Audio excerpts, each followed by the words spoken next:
In the sky, it's a bird, it's a plane. Flying high, I emerge through the flames. Have no fear, I'm here, so stand back. Melanin, activate, the name is super black.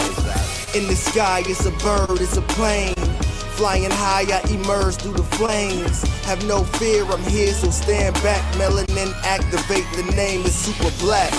Imagine that, a future that's super black. Long as your skin brown, your superpowers intact. What would your powers be? Just hope it ain't super whack. Spatial manipulation, create a portal that's black. Maybe just super speed, time travel to run it back. Or cheat manipulation to keep my spirit intact. As I encounter evils the world face, demons the world makes, I'm needed the world at stake.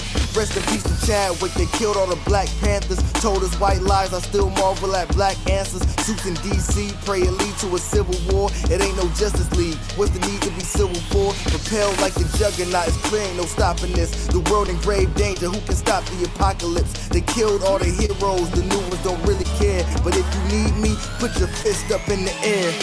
Yeah, in the sky, it's a bird, it's a plane. Flying high, I emerge through the flames. Have no fear, I'm here, so stand back. Melanin, activate, the name is super black. In the sky, it's a bird, it's a plane. Flying high, I emerge through the flames. Have no fear, I'm here, so stand back. Melanin, activate, the name is super black. Hey everybody, we are back with another episode of Blurred's Eye View. I'm your man, I'm the man on the wall, your host, Chris Fury. What's happening, everybody? Thank you for tuning in for Blurred's Eye View, back for another live show on YouTube and Twitch. I hope you're enjoying everything we've been bringing to the table. We are starting off this 11th season with a bang.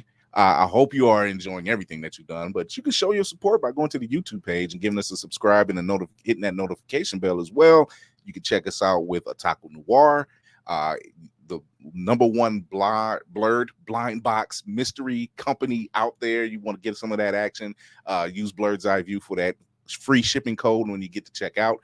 But we got a good show. When don't we have a good show? I'm not really tooting my own horn. People tell us they like watching us. They like having fun with us.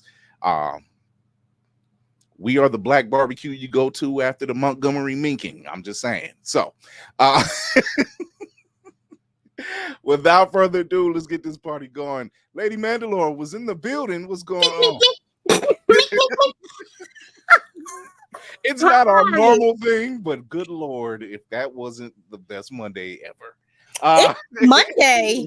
It's been a week so far from me. It's going to be the whole week. Every single time I'm at my office, it's a little hee giggle. I do not care. And I wish they would ask. I want them to ask. Because I'm going to show them the video every time. Somewhere Vince McMahon is extremely jealous because he's never had a viewership match. The viewership in the chair match such as that. He has. I've been a fan of tables, ladders, and chairs for most of my adult life. That was epic. That was epic. You'll probably see a little bit of what we're talking about later on. But we have our Griot the horror in the building. What's going on, lady?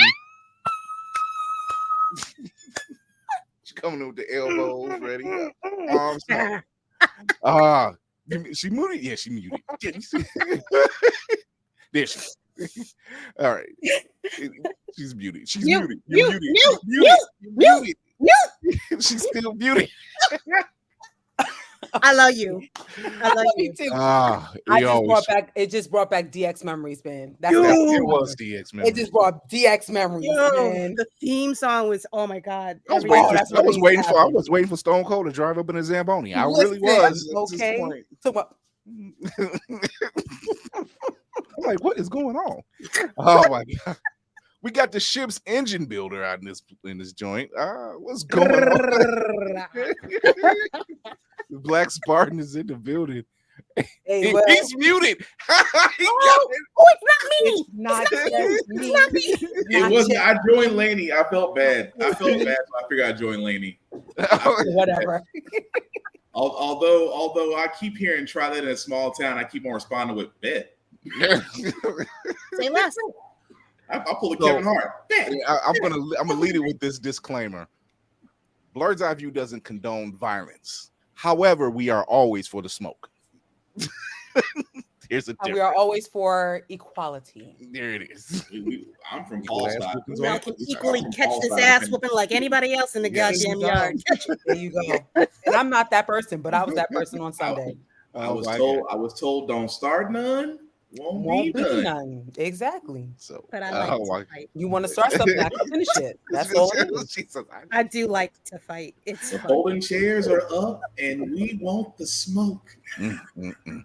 Oh my God! Our very own Navy Montel is joining us today. What's going on, brother? Hey. Okay, let me stop because it's been that day. You ever have a day you just want to just punch somebody in the face like you're on the riverfront? Yesterday. Yeah,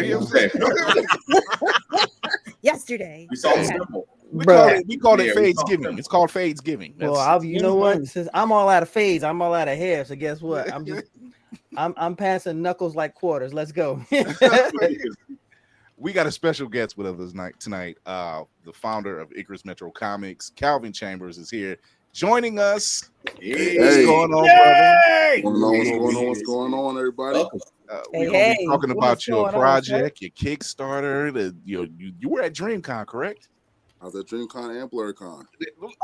Yeah, he was at Blur. I synced him. He was a double hitter too. That's why your face was so familiar. And I'm like, he was strolling around. I know I saw you somewhere. He was networking. Mm-hmm. He was rocking it out. Because we met again, Navy, at BlurCon. Yep. Yeah. Yes. It's been a busy con season so far. We're going to be talking about everything you've been touching on. Before we do that, we got some news.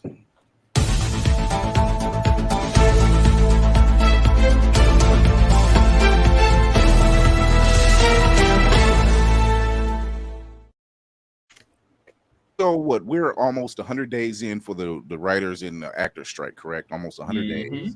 Marvel special effects workers have voted to unionize on the heels of the damning closures that's going on. We've been talking about that. There's been a lot of discussion about the special effects and the quality, like the last couple of films. I don't want to say TV shows because it didn't really affect the shows too much, I don't think, but definitely the movies, and we noticed it, and it, we thought they were just being lazy. And, yeah. and no. What that say? Hold on. Like, eat the rich. Yes, there it is. I ain't worried about that no more. So it really did. It turned out that the special effects artists were just being overworked and probably more likely severely underpaid. And I, just listening to certain conversations over the past couple of weeks about how who's infected, are voice actors affected, are special effects artists affected, animators. The only difference with the animators is because they're a smaller group. It's a little more difficult, to kind of get some footing in the sand, I guess you could say. So, but that's good to know that now studio workers for Marvel Studios have decided to unionize. So now they have a foothold, and we might get that quality we were looking for, prior to what, Love and Thunder. Yeah, but let enough join. It only takes that one door to be open, and then watch those major animation studios when those graphic artists and writers start joining the fold. That's all it takes. Yeah, I think they said it was 50 on-set employees filed a petition, voted to unionize, and according to the report by Vulture, a group of 50 employees filed a petition, election to be represented by the International Alliance of Theatrical Stage Employees with the National Labor Relations Board. Workers are asked for the election to be as early as the 21st of this month, which is August. It's first time that it's major. That's wonderful to hear. That is wonderful to hear. That is major. I mean, this strike, the current strike with the writers and the actors, is definitely changing the tide of how other studios and other factions that work behind the scenes of television and film are going to work going forward. Hearing stories like most actors who don't have like $20 million contract deals or whatever, you know, they barely are pulling in $26,000 just, and that's just to cover the health care. Crazy. You know, so that's scary, you know, for when you hear about people like, hey, I'm going out to be an actor, and you don't know the back end of what's going on, and that's pretty scary, you know. When the people who put so much effort and work into creating the settings, the special effects, the sound effects, everything that makes a movie what it is, and they have to hustle to survive. Meanwhile, you have the upper echelon, those sitting at the boardroom who are reaping the benefits, but they're not even thinking twice about the people that are actually giving you that avenue for that revenue, you know. And you have the nerve to be upset because this movie's not going to release. You better be lucky people still want to have anything to do with you in the first place. Exactly. That part. Exactly. I think it's, but like I said, it's definitely changing the tide moving forward. In other news, Donald Glover and his brother have decided to write Lando themselves. I've seen I'm okay with that. Lady Mandalore is a set of back. I'm knowing her well enough to that know. is very reserved for a face. Okay, so I love both of those things. I love me some Mr. Glover. I love me some Star Wars, or three things, and Mr. Calrissian. I am nervous with the writing portion. They're gonna make it a comedy. I don't want it to just be a comedy. I need Lando to have some drama. I need Lando to be smart, not funny. Like that's not his whole thing. I need him to be debonair and all that good stuff. I think Glover can pull it off. Glover can write Lando to where we can enjoy it. I think so. Yeah, I agree. I mean, I'm with Kira on that. I'm a little nervous about it. He's got that natural gift anyway, so I'm excited, really. Right. Because I'm excited for it too, but I'm a little nervous on it. I'm not saying it's gonna be bad. I'm reserved. I have not seen him be able to write this type of whatever. I can't think of what the theme is. I haven't seen him write under this kind of theme before. I'm sure he can do science fiction. Science fiction is easy, but Lando's different. Slightly concerned. It's like Superfly in Star Wars. That's pretty much what it boils down to. I mean, I'm okay with a little, like, okay. I'm okay with Solo. Solo was not a bad film. Solo was just marketed extremely wrong. Yeah. You know, it wasn't bad. Yeah, it wasn't bad. I think it was great.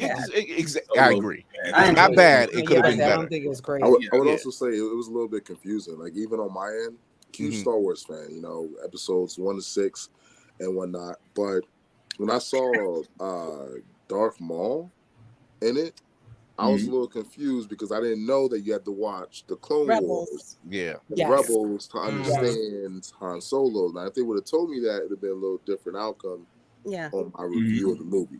Yeah. And I think what they were trying to do were, like, you know, kind of honor the prequels a little differently than the original prequels did.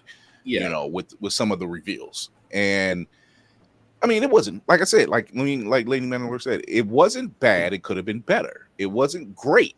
You know, generally, I think that movie came out around, what was it, Memorial Day? Give or take. Yeah. You know, so, I mean, and the marketing really wasn't like hard punch. I don't know. And I can't remember the actor who played Han Solo. I didn't even have a problem with him. Can't remember his name. Yeah, you know, and he's all up for playing the role again. I'm somewhere, even the story wasn't horrible. It was, something was missing, and it might have been, in my opinion, it might have been just like the push. I think. Thank you. I was about to say the necessity of it. Yeah. It's like, why do we need to learn how Solo got the Millennium Falcon when we already know? Thank you. Yeah. And I'll be honest with you, a part of me feels a like that with not Andor. Oh God. Rogue One. But I think it was written so much better that it doesn't bother me as much. Yeah. Because you can see the same thing about, like, we didn't really need to know that this is why the Death Star had that failsafe or whatever. Yeah. But because it was written so well, I was like, you know what? I don't mind it. Yeah. It filled in a hole. It made it. We already knew how important that mission was without knowing any of the details of it, but to see how it all came together, and you had feelings, you developed emotions towards those characters in that one movie.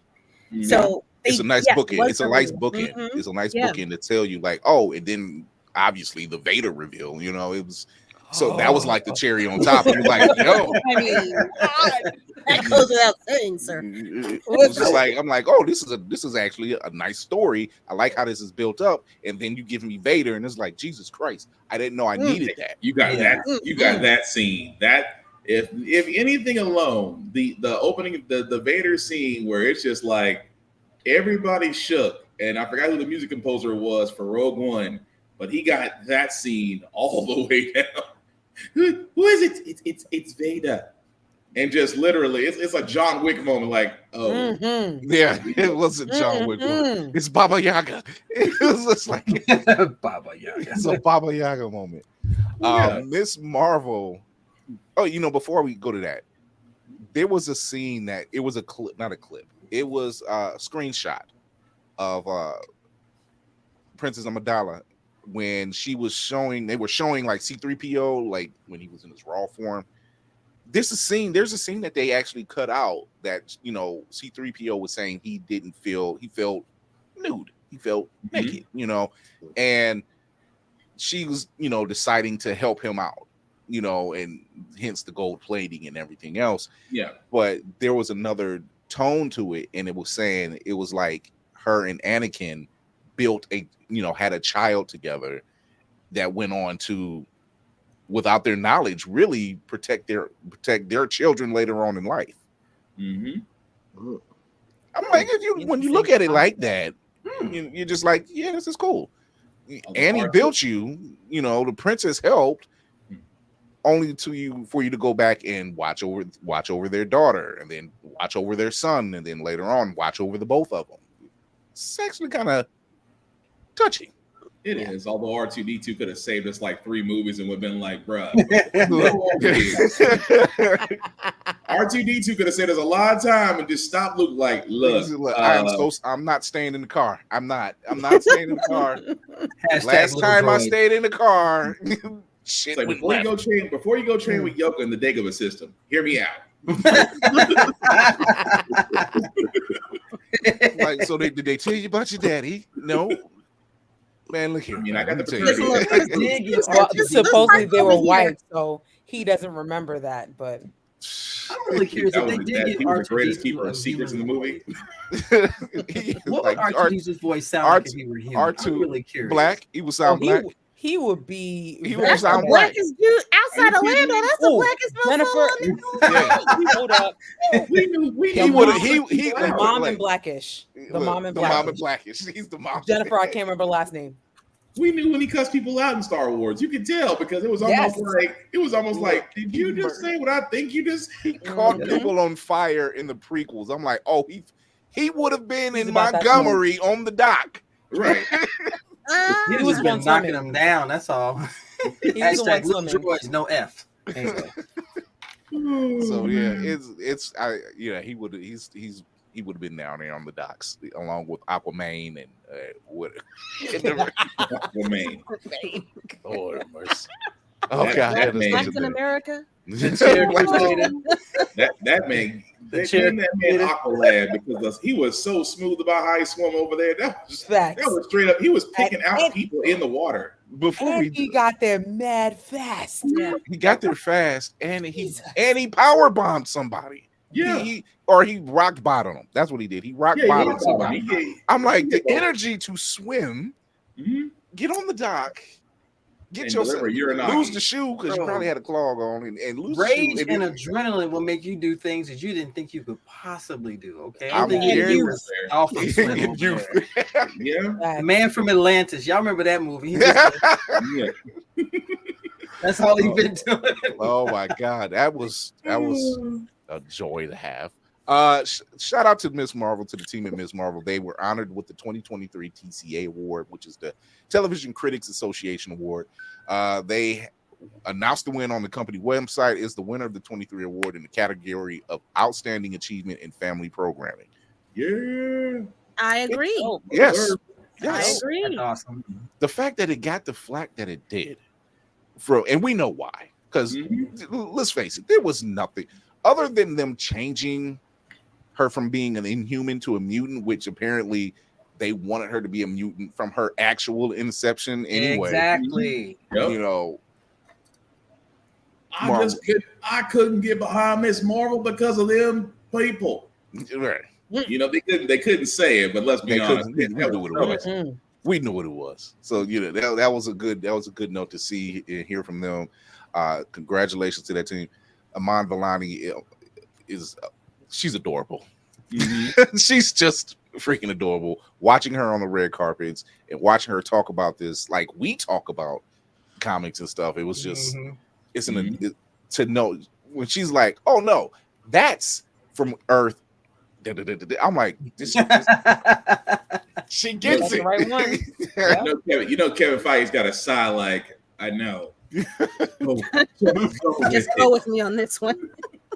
Tafari says yes. Nathan, I think Nathaniel Johnson, I want to say. Yes, is the inventor of the folding chair, and he's up in heaven somewhere smiling. Man. So this is how y'all was supposed to be using it the whole time. Man, when I saw him swinging on that woman, oh my gosh. I think I replayed it like 4 times. So what was your question, Calvin? So do you think that they're going to continue with the Marvel series with Captain Marvel, Monica Rambeau, and Miss Marvel? Or do you think that Miss Marvel's going to get in season 2? I would love a season 2 with Miss Marvel. I really would. I don't see them continuing it though, because Marvel take properties and give them their own stage. For better or for worse, it may work, it may not. But I'd like to definitely see how they do it in a grander scale, like they did with Civil War. Which I've gotten in debates about people about Civil War. Okay, if they had followed that storyline, there'd have been a lot more movies. I assure you had a lot more team and hero introductions, but they went safe. I'm sorry. I've been saying this for years. They went safe. Yeah. I can see Miss Marvel getting a season 2 just because ratings and demographics. It's actually hitting a certain demographic area. And at the same time, you're gonna roll with the fact that you have a very marketable I hate to call her this. She's the Barney that before everybody hated Barney. If that makes sense. Lovable, marketable, and safe. And like to Navy Montel's point, if it's safe, it's marketable. If it's risky, it's gonna be a one-off. And right now, she's safe. She's adorable. She's cuddly. She's a Disney kid. At that point, just bring back the Mickey Mouse Club and 11 other people and 3 black kids. You're fine. I'm sorry. No. No, I'm sorry. It's just what you said the Mickey Mouse Club, and I had to I'm going to get Candy B for this one. She shared a post. Oh, boy. And the post had the folding chair at the top, and it had Mickey Mouse at the bottom saying, Toodles, this is a tool that we can use later. I'm about to look that up. It's a special tool that we're going to be using later. Yes. And the way when I read it, I busted out laughing, and I had to call her. I said, you know what? I hate you. I hate you because I was at work when it happened. And, and I was just like, Toodles. And I just busted out laughing. I'm like, oh my God. But yeah, there's I would like to see Miss Marvel with a season 2. I want to see how Marvel's plays out, like where they go from there, because I understand that what we got in Secret Invasion spills over into the Marvels along with WandaVision, because it's a continuation of these character stories, So, as we've seen at the end of WandaVision, we get Monica. She's going up to what's it called? Saber. It's Saber, right? She's going to Saber, right? They call it Saber. So she's going to Saber.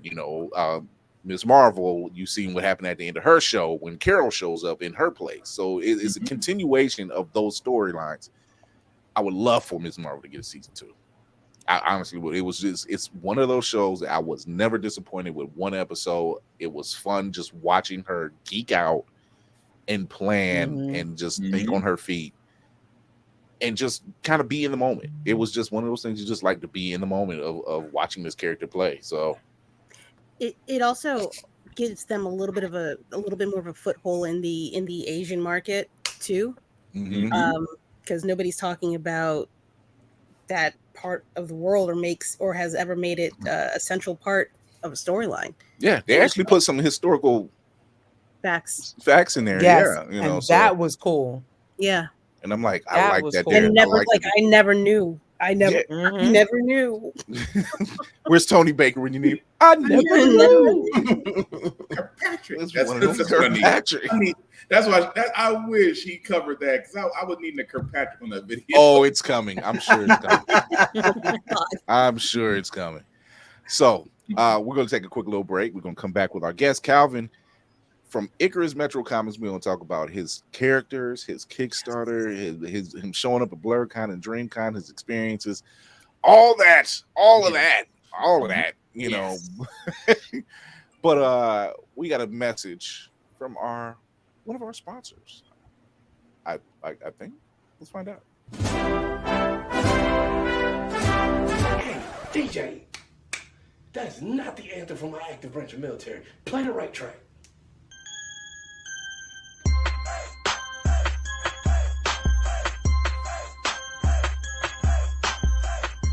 What's happening? Welcome to this press briefing for the nigga Navy. It has come to my attention that a battle that shall ever be recorded in history as the Alabama beatdown occurred a few hundred o'clocks ago, where some terribly tan terrorists were thwarted in their attempts to attack one of our servicemen by our other servicemen who ran, jumped, and even swam into action, thus denying all enemy advances and defeating all stereotypes in the process. Any questions? Yeah. Why are you dressed like that? The nigga Navy reserves casual dress code at all hours outside of active duty and calls to action. Y'all call me off the couch for this, you get called off the couch. Look. You there. What charges will they be facing? Ugh, those savages, super predators if you will, shall all be punished to the fullest extent of the law. Was that ass whooping punishment enough? Probably. Did they eat more punches than an extra in an Ip Man movie? Most definitely. But can't let things like this slide. We have to set a precedent, and they must be made an example out of. I meant your guy. Oh, hell no. All nigga Navy members involved will have their bails paid, charges dropped, be given a Medal of Honor, early access to their pension plans, and free housing of their choice. You don't think that sounds unfair? No, I think it sounds very American. Now, if you excuse me, Gear 5 just dropped, and I need to go see that before Twitter spoils it for me. Nigga Navy, out. DJ, play that outro for me. When you step up to them hoes, what they gon' do? Shit. What they gon' do? Shit. What they gon' do? Shit. Remember, all I'm offering is the beats, baby.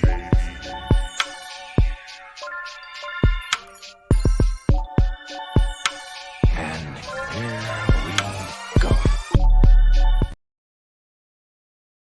Yeah, welcome back to Fast Money, y'all. We getting ready to finish up the game here. Now, your teammate done scored enough points. I think you just need to get one answer right to win. You ready? Ready. Okay, name a podcast. Blurred's Eye View. Who should have won that Oscar? Angela Bassett. Who did win the Oscar? Don't give a damn. Name a cartoon. Ed, Edd n Eddy. Name a guest from question 1. Carl Jones. Alright, that did it. Congratulations, you won the game. Hellspawn cosplay. Now, we only need a one name. Hieroglyphics. You can stop now. Josh Evans. Chase Bowling. Josh Brown. Y'all cut the commercial. He gonna be on this for a while. Blurred's Eye View. Be sure to peep the podcast on all platforms, or stream every episode on Always Press Record TV. APR TV now downloadable on Amazon and Roku. APR TV, the power of podcasting in the palm of your hand. Get it today. That boy, there's something wrong with that boy. I'm telling you. He's genius. He's genius. It takes genius to recognize genius, and that's why. Yes, the team. So why am I here? Oh my God. we have our guest Calvin Chambers here to talk about his comics, Icarus Metro Comics. You've been doing a little movement like ourselves lately. You know, you've been at DreamCon, you've been at BlurredCon, and let's talk about your stuff. Let's talk about your Kickstarter and everything that you got going. He can't hear you. What happened? I don't know. The audio. Something happened to audio. Calvin, no, we just got you here. No. We just got you. Can you hear me? Can you hear Zuckerberg me? truck again. Did it blink out on him? Oh, Look, wait a minute. look in the chat. Oh, he can't hear the Yeah. audio. Oh, it must be on his hand. What jump out and then come back in. And I'll bring you back in. Not the Elmo. Not the Elmo. Good Lord. You did something. I know you did. What did you do? Don't make me pull Jar Jar Binks out in here. I will Maybe you are awesome. Jesus. I will pull Jar Jar out here quick. Yeah. Lisa not know what's going on here. Oh my God! Wait. No, I'm kidding. Wait till he comes back in. Hey, All Karen, right. consider. Go. These are not pretty ladies. I love to hug them and squeeze them and kiss them. and a bunch of other stuff. I can do that, but I can't hold that note long without my throat starting to itch. Listen. And all right, can you hear us now? Yay! Perfect. There it is. So, Calvin's all right. Perfect. Let's start it over again. We got Calvin Chambers here with Icarus. He's been on a tour like ourselves. He's been at DreamCon. He's been at BlurCon. He's here to talk about some of this dope artwork that he's got. Tell the people what you got going on. What's going on, everybody? My name is Calvin Chambers, creator of Icarus Metro Comics. We created this studio, Icarus Metro Comics, to be able to create not only comic books and graphic novels, but manga, but animation, short films, and so on.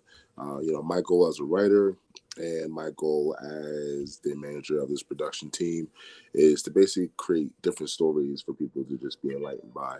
I want to create stories with messages. I want to create stories that allow you to sit at the edge of your seat.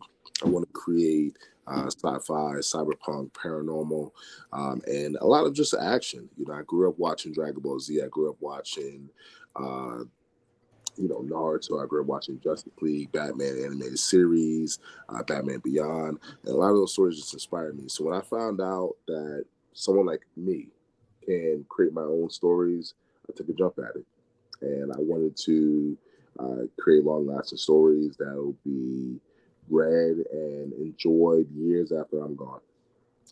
So here we go. I was checking out your stuff before, and the animation game you got going on. Yes. So we're working. Little by little. I'll tell you one thing with animation.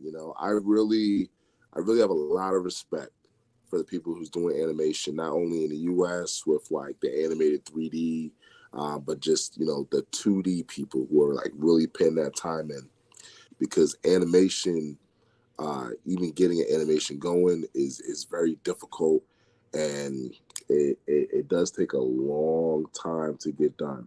It's expensive. It's super expensive too. It's expensive. That was just a flavor of what he does, because that was a Simone Stone freefall. I gotta say though, it looks clean. That's a pretty bitch you got right there. What's going on? I need to see some more. So the thing is, so let me tell you the history of that clip. So basically, I wanted to do something to like launch Icarus Metro Comics, right? And that was for the intro video for our first Kickstarter. So I started working with that guy, Osart Animations, and they're based out in Spain. And, he, just like us, he wanted to create like-minded stories. He's working on his own projects. But when I talked to him about my project and what I was working on, he offered his services, and, we basically brought this to life. Now, it was expensive getting, this 60-second clip, because there was actually a bunch of different clips that I put together to create the full Kickstarter trailer. Because originally, when I first heard that One Punch Man, it took them like $1.25 million to make that first season. I was just like, yeah.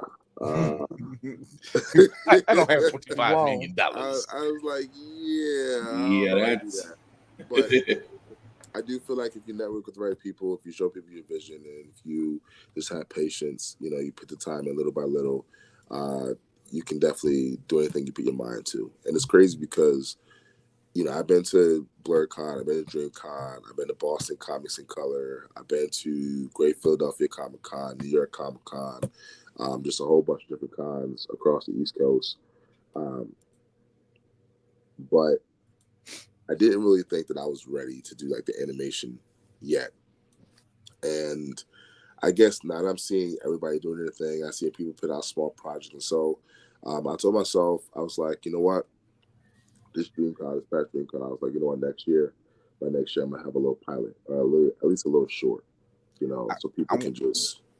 I want to show this minute clip that you have on one of your sites because I fell in love with it. I'm just like the one on the website. Yeah. Okay. And that's the full clip. That's the full. Yeah, clip. that's the full. And when I say, I'm like, oh God, I need stuff like this in my life. I do. I don't want people questioning me about it. But yeah, I'm gonna play this right here.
That was phenomenal. Okay. That was phenomenal. All right, Mr. Yes, sir.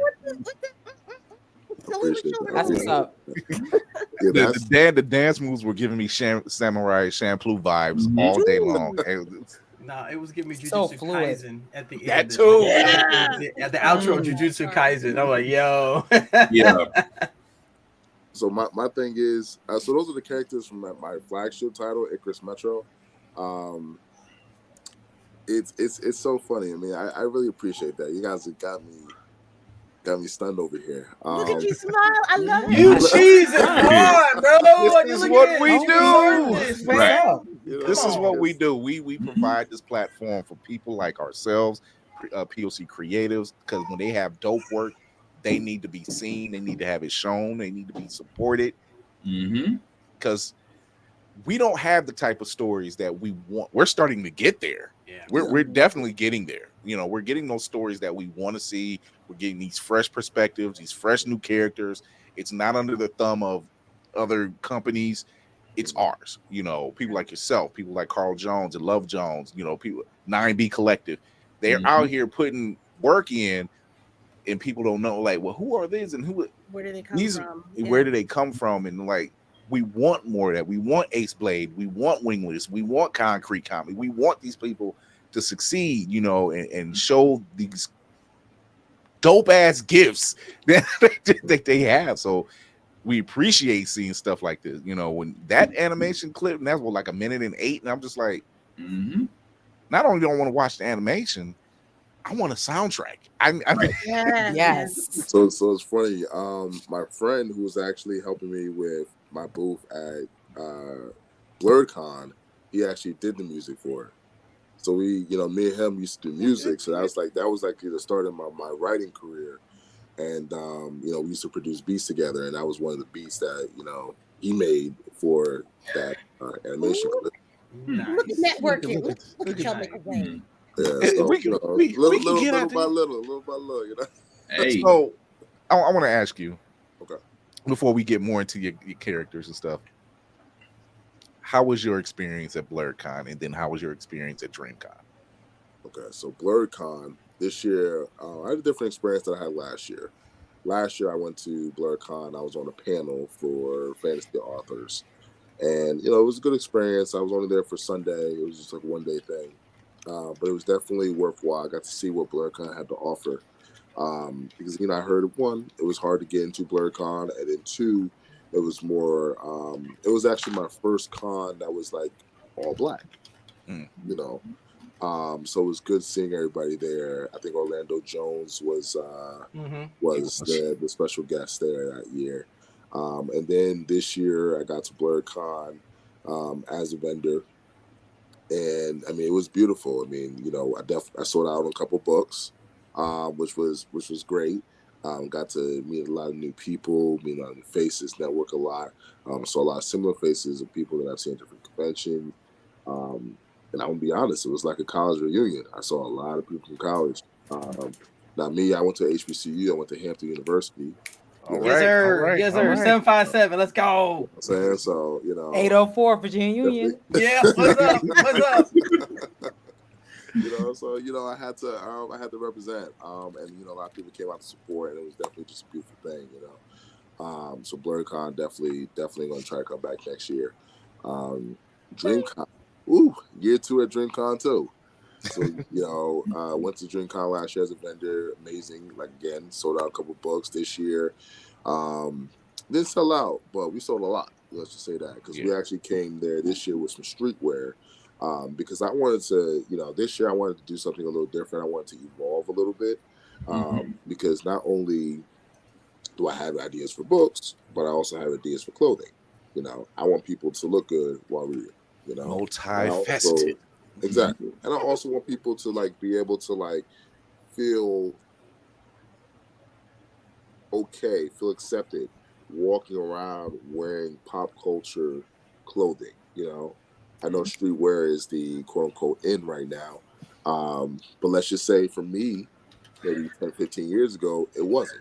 You had to wear our Naruto shirts or our One Piece shirts or Dragon Ball Z stuff just at home or around our family. We couldn't wear it in school. We couldn't wear it in public, just because we didn't want people to see us, or me didn't want a cute girl to see me, wearing that stuff in public.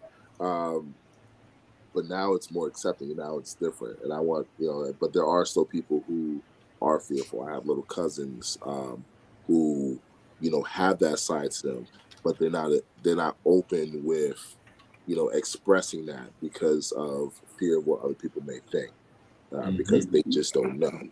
Right. So I want to be able to, provide, some type of platform for people to just wear and just feel accepting. Like, okay, yeah, it could be cool, but it still have some pop culture stuff on it. So I want to provide that with my stories too. So that was this year's reveal, something that we're going to be doing from now on alongside the comics as clothing. See, and that's what I love about this camp, this circle that we're in of blurrdom. That now we're at the stage we don't care. Yeah, we don't, because we all in the same boat. We not the riverboat, but we're all in the same boat. Well, or yes we are. Or yes we are. Well, we're not the same pontoon. We in the same riverboat, not the same pontoon. Okay. But but we generally don't I people that know me, I go to work wearing a graphic tee, and I work in a hospital, and no one bats an eye. They just that's Chris. That's his thing. I'm a big guy. They also know don't try it. I don't. Same.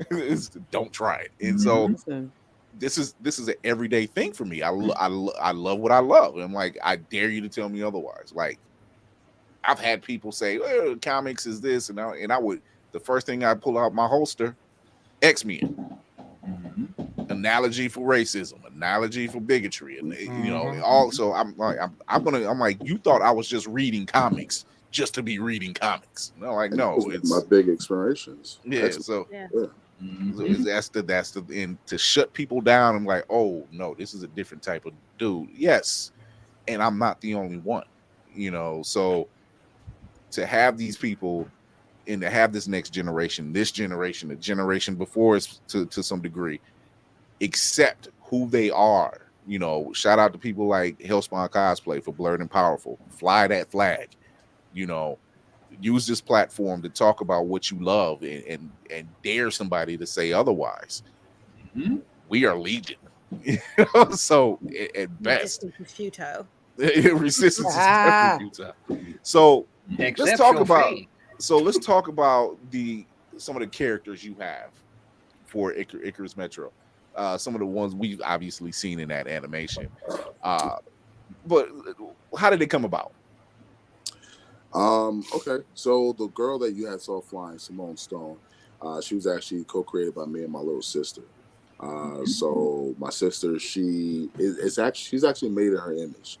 I said to her, I had these other characters put together. I was actually working on my first project that I'm actually turning into a light novel called Juice Paranormal Adventures. You can actually read a little bit of it in a manga format on Webtoons. But I was creating Icarus Metro as like a comic version in a future state of what happens inside this webtoon. Like, you know, like modern day times, because that's actually in the past. And I said, hey, you know, I wouldn't mind if I had some character ideas that, you know, you wanted within this story. And she gave me some characters. So we created, you know, Simone Stone. We created the villain, the Icarus one from Proxy. We created Jews. We created Cross, Viscosity, Matches, Catalyst, you know, Net. There's people with different powers, all paranormal based. With me personally, with these stories, I don't really use the word superhero because I kind of like the idea of these people, you know, protecting people, but also not trying to be responsible for cleanup, you know? You know, because, you know, I mean, they're regular people. They're not, you know, they might destroy a building trying to take this villain down, you know, stop him from killing people, but they don't have the money to clean things up. They're working a tech job that, you know. So I create these characters with a little bit of reality, with a little bit of personality from some people I know, but also, you know, personalities that I think would fit their character and the storylines that I have for some of these characters. Nonfiction says there used to be a stigma about it for us, but it's definitely more accepted now, probably thanks to the anime explosion over the years. Because yes, Black people love some anime. Yep, we love anime. One of the things you notice about the explosion, that's because when Black folk, we deep dive in anything. If it's a story worth discussing, you can go online now. You can see all of these deep dives and these analysis about characters and how this worked with this and this dynamic with this one. And I was like, you know what? I only see Black folk doing this. And now it's making everybody else look bad because we're using our intellect and our analytical sense and our passion to show why we love what we love. It's like, yeah, you got this one. And they're like, well, we've never been like that. That's because you've taken it for granted. Yeah, it's actually a springboard for us. Yeah, it's like you get introduced into anime. You fall down a rabbit hole of watching all these different types of anime. And you have different categories of anime that you watch, and you find yourself, you know, then you get to the stage of like, but now I need to see me. You know, so then you have people like Creative World Theory, who does his Broken Beat anime series. You know, you have people like Midnight Comics, who's getting into the game. You have yourself, you know, so you're starting to see I don't want to say it's a shift, but it's a shift. It's a shift in the dynamic of saying, okay, yeah, we're watching Naruto, we're watching Dragon Ball, we're watching One Piece, we're watching Jujutsu Kaisen and everything. Now we're starting to want to do, you know, you're seeing stuff like Carl Jones. You're seeing people create these narratives, these stories that have our faces. You know, like you said, you know, Simone Stone is based off your little sister. You know, you want to see that. You know, Broken Beat anime series literally has my niece as a new character coming up. You know, so shout out to Essence. Essence, I know you watching. Just embarrassed if she knows I love her. She's my play niece, but I watched that girl grow up. So it's fun and it's invigorating and it's a breath of fresh air when we have people like yourself have content because we're hungry for it. Yep. And especially in a time where there's a literal strike going on. Yeah. Man. And the consumption, you know, why everybody is running around with their hair on fire, you know, our camps are like, that's good, but we got this over here. You know, we got this the whole, even when that stuff comes back, we still got this over here, you know, even when people and even when the movies were playing or, you know, prior to the strike, perfect example, you had the Flash and the Blackening, and people were saying, support the Blackening, support it. You know, and they were like, oh, it didn't make that much money. I said, the movie cost $5 million to make. It made $15 million back. That's support.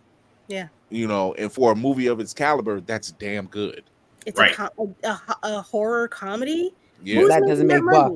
Yeah, I'm about to say that doesn't make. Look at Renfield, for example. That doesn't make buck. Yeah. It was bad, but aside from that, yeah.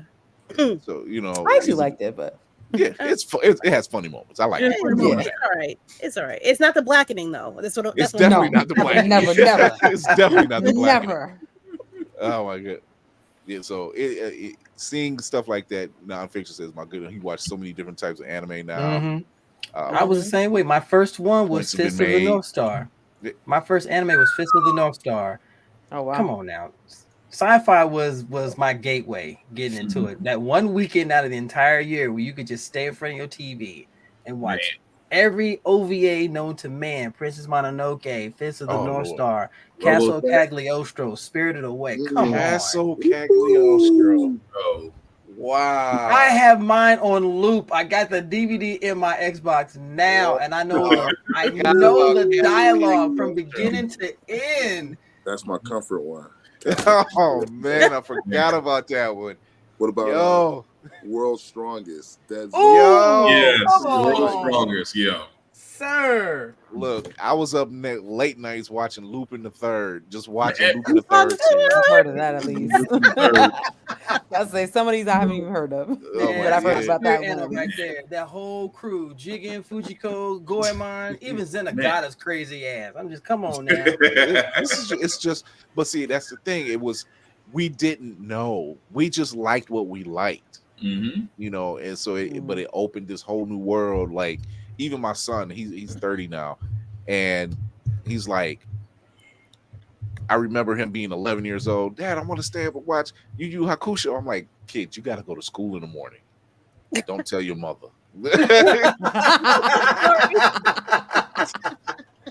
Sir, the dark tournament was everything. The dark tournament was everything. Yeah. Then he wakes up. Why are you so tired, Sean? I don't know why that boy's so tired. I had a bad dream. That's you on your own, kid. You gotta learn to pace yourself. Nobody says stay up and watch all of them. Yeah. I'm like, what'd you do? Watch Yu Yu Hakusho, then he's watching the Big O. And I'm like, dude, you were supposed to watch one show. You like, oh my gosh. Chris. Goodness. All you get is nothing but flashbacks of a simpler time just sitting there. Outlaw Star. Come on, man. That's another one. Outlaw Star, another one, was robbed of having more than one season. I swear to God. I'm so mad they didn't get more than one season. Yeah, so Blue Sea. Oh my gosh, yo, Blue Sea, man. See, y'all want to break bread at Blurred next year having this conversation. That's all I gotta say, bro. Hey, you know, this is what we do. This is what we do. So I'm gonna show one of your webtoons, which is Juice that you mentioned earlier. Yes. So this was like the start of everything. So this right here was like the first idea that I had. And, you know, you can see that these are some of the characters, like this is the first iteration of some of the characters from Icarus Metro. So I'm actually like redoing everything right now. So I'm working with an editor right now on the light novel for this. It's going to be a thick book. But you can see that some of the characters basically stem from this, and you're going to see a lot more of this character going forward. She's actually the character in the animation that was using lightning. In this, how old is this? I came out with this 2016, 2017. Okay. But the issue with this was that I like the way this is looking, though. Yeah. I couldn't find a consistent artist, so that was my issue.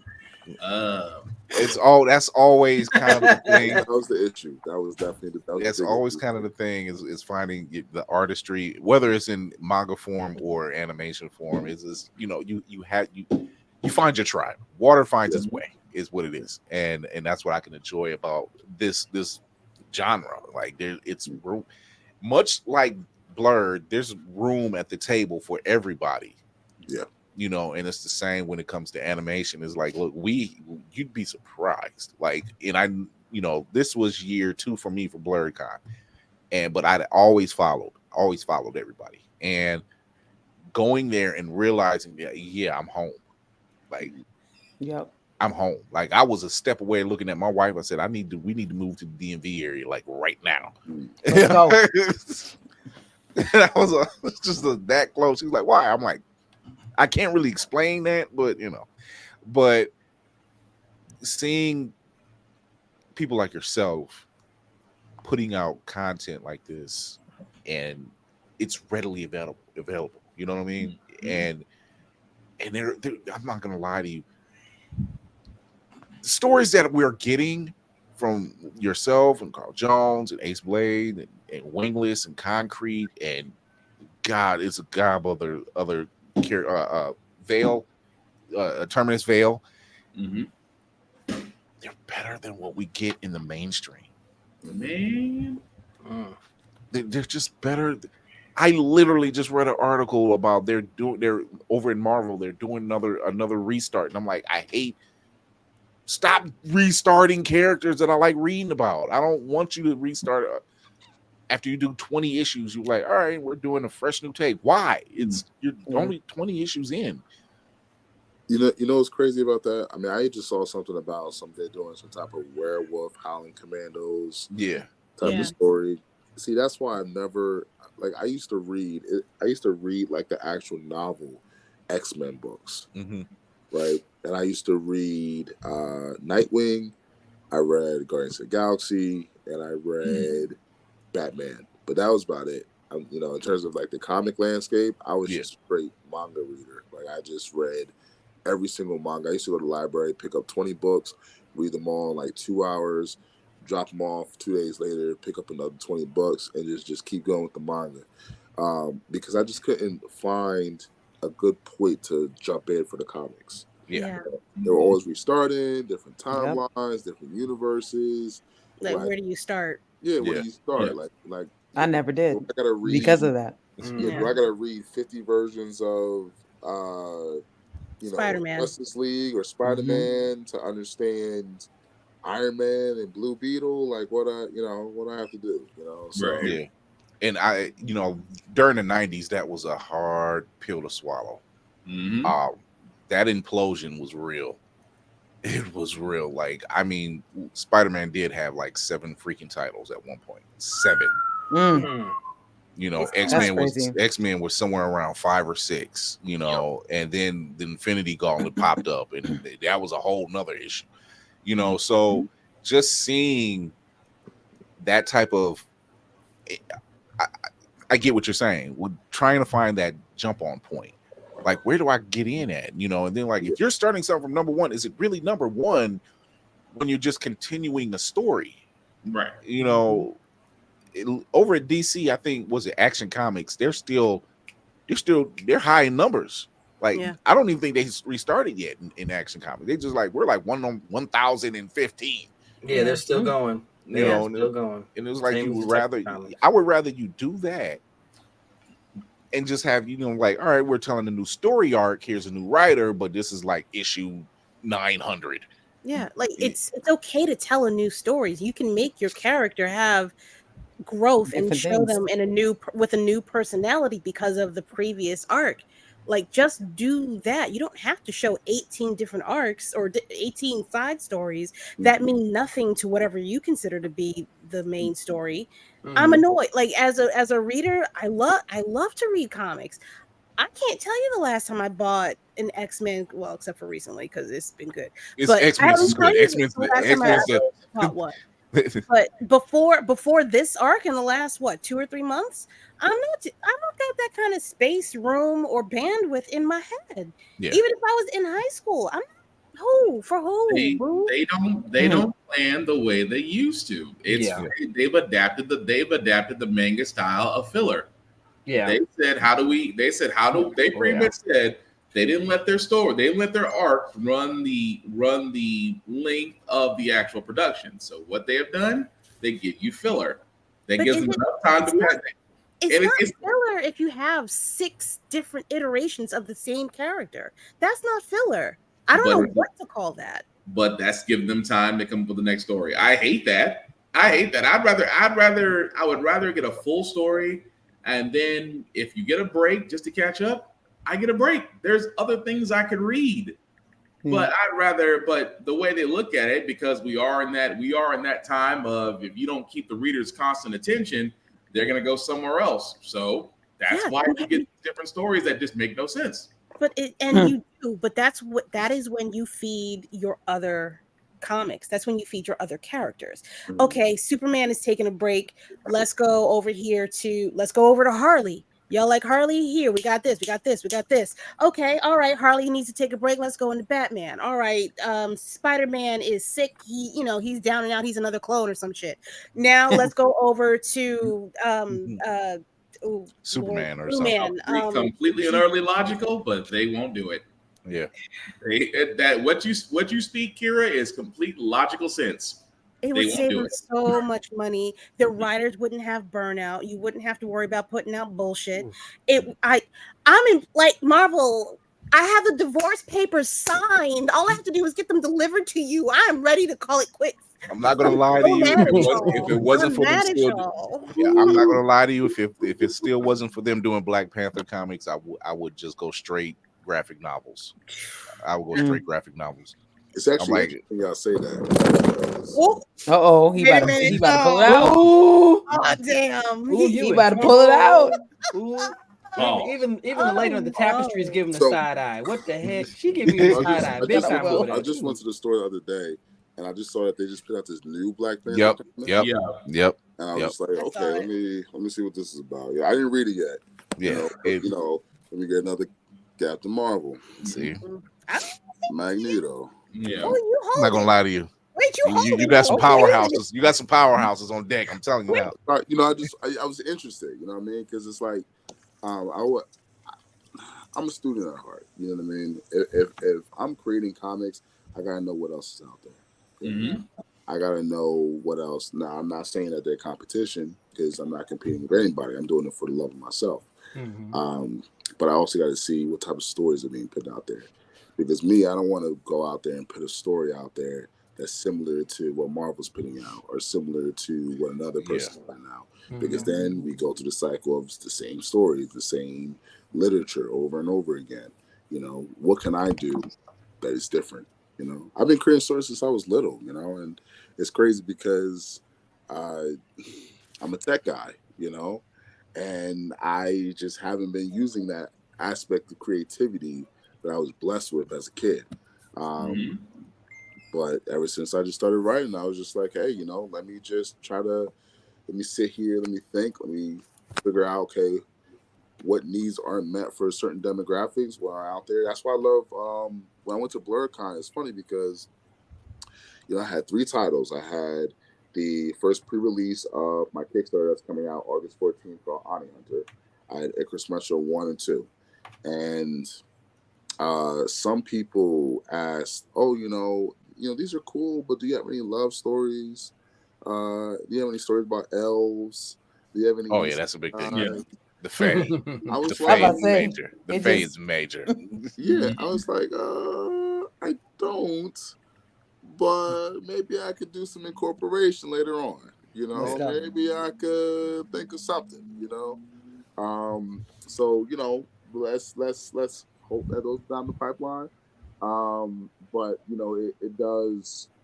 Like, that's one of the reasons why I love going to conventions, because it gets me in touch with the fan bases of people who may be interested in certain projects that, I necessarily can't think of. Because I know, although I am writing for myself to release my creativity, I'm also writing to put smiles on people's faces. I like that. Yeah. If you are watching, the Kickstarter to join up to show some support to Icarus Metro Comics is on the screen right now. Be sure to check that out. You can also catch him over on IG at Icarus Metro Comics on IG. Can you stick around with us? We got a special little thing we do. That got me for the night. It's not hostage. It's not hostage. It's not hostage. Make it clear. You're asking of your own free will if you would like to join us. Right. It is a very scary name. Blink twice if you're safe. This is one of the things. Oh my god. So she's still giving you that side eye though. I'm gonna put that link in the description as well. Before we go to break, we got another commercial. We do around here. Hey, what people are enjoying us for. So, until we get what Kira is looking for, this is what you're gonna deal with. This just in. Feeling groggy in the morning? Coffee just can't give you that pep in the step that you're looking for? Try Pop Starts for that great get up and go that adults need. Pop Starts has the vitamin and nutrients that only grown-ups can partake in, and with flavors such as tossed salad and scrambled eggs, and Jack Daniels and Bud Light flavors to start your day or end it. There's nothing better to wake up to unless you count that depressing cubicle job. Well, anyway, try Pop Starts today. Pop Starts is not part of the Kellogg's Corporation. Pop Starts could give you diarrhea. Pop Starts are not found in your local grocery store.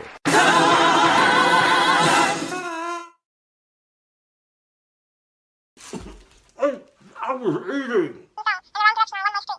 What commercial? Hi there. This is a commercial break. This is your reminder to peep the podcast on all platforms and drop them a follow. And these are some more popular episodes that you can go ahead and check out after this one. Okay, I think I've bought them enough time for whatever they're doing behind me. Cut it, Chris. Going back to my damn sandwich. Going back to my damn sandwich.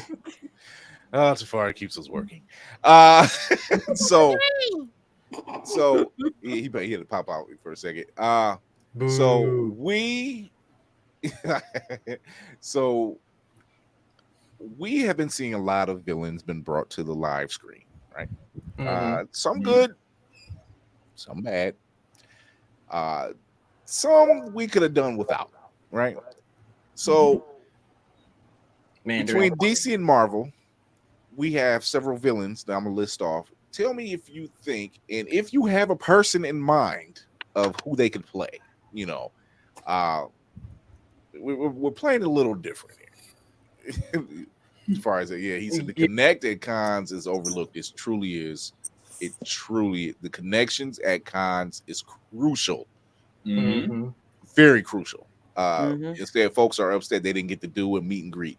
It's fine if that's what you're going for, but you're missing out. It's the equivalent of going to see if you're going to go see Michael Jackson or Prince at the concert, you're not going to have your phone out.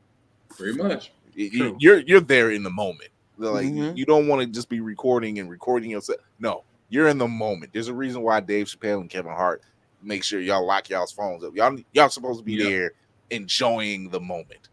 And it's fine if you want to do a meet and greet. He's right. It's fine you want to do a meet and greet, but don't make that the main goal.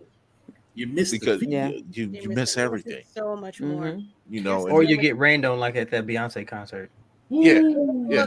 Hey, listen, it's a blessing. That was deja vu right there. Now you got pneumonia. So I'll start with some DC villains. Do you think they do well in a live action? And who do you think could play it? None of them, because they're DC here. They're DC villains. Damn. I said what I said. I live in Virginia. Come at me. The double down was real. Hold on, baby. Holding chair and all, like come at me. It's all to come at me. So this person we actually seen. We seen Eclipso. If you watch Stargirl, we actually seen Eclipso on Stargirl. Not a bad showing. Different. Not a bad showing, but could you see him on the big screen?